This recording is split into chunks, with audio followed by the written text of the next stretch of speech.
Bonjour Thierry Cray, vous êtes directeur du cabinet Optivente, mais vous êtes également l'auteur d'un ouvrage paru aux éditions Chiron, qui traite des appels d'offres. Vous qui connaissez bien le sujet, pouvez-vous nous donner 5 astuces pour bien répondre à un appel d'offres et surtout maximiser ses chances de le décrocher? Alors, ce qui est fondamental déjà, c'est d'être positionné en amont de l'appel d'offres. Il y a une étude très intéressante qui montre que 28% des points que vous pouvez gagner va provenir des actions amont.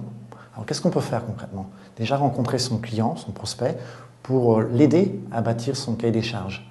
Vous allez pouvoir lui proposer des spécifications qui vont l'aider à bâtir ce cahier des charges, et en particulier des spécifications qui sont utiles pour vous, qui sont un point fort pour vous. Un deuxième point, qui est très fondamental aussi, une fois qu'on a reçu le cahier des charges, consiste à utiliser des techniques d'argumentaire.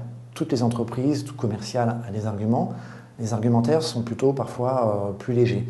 Par exemple, dire qu'on est réactif, c'est bien un argument, mais il aura peu de valeur si derrière vous n'expliquez pas grâce à quoi vous allez être réactif. Et surtout, si vous ne prouvez pas comment on peut être réactif.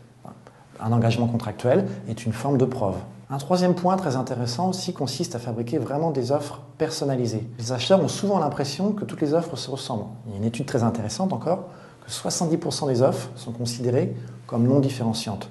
Donc une manière, par exemple parmi de nombreuses, de se différencier, de faire quelque chose de personnalisé, c'est de rappeler le besoin, montrer que vous avez compris le besoin, l'enjeu du client. C'est fondamental. Un quatrième point qui est très intéressant aussi est de travailler sa lettre d'envoi. Souvent, les lettres d'envoi sont très simples, il n'y a rien quasiment dedans. La lettre d'envoi, si vraiment vous mettez vos points forts, là, vous avez l'occasion de toucher directement le décideur final et de marquer encore des points. Une dernière astuce qui est très intéressante consiste à vraiment travailler l'après-remise de l'offre. Que peut-on faire? Tout simplement contacter son client. Là, un bon prétexte, c'est de savoir s'il a bien reçu l'offre et lui demander ce qu'il en pense.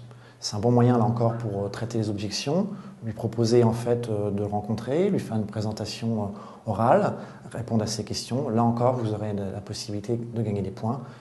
L'étude qu'on évoquait tout à l'heure montre que l'après-remise compte pour une trentaine de pourcents dans le choix des acheteurs.